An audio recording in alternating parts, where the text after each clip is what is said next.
Oo, ganyan na lang din. Bahala na. Ano. Bahala na kung Iba-ibang 1,000 klase. bali yung isang ganito eh. Oo, Nung 1,000. kulay black eh. 1,000, isang ganyan. Bibili mo 1,000, isang ganito. Ito, 2 kilo ang bigat, oh.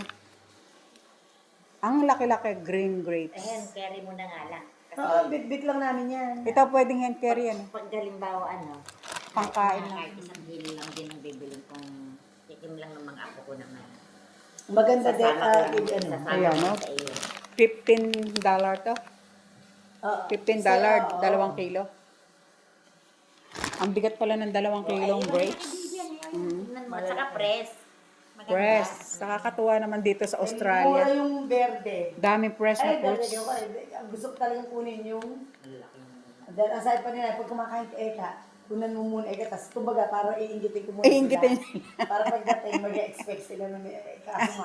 Yung kasi, may dalang ako isang ganun. Ganun lang, ganyan lang. Na mahabang ano. Oo. Bilog ang uwi ko noon, na berde. Tapos yung habang yung ganyan. Yan, pwede na ito. As in, itim na itim dete. Yung itim talaga hindi yan. May Ayan, nakikita no? pang kulay eh. $15, 2 kilos grapes here in Australia. Napakaraming press at sa napakaraming prutas sa Australia, no?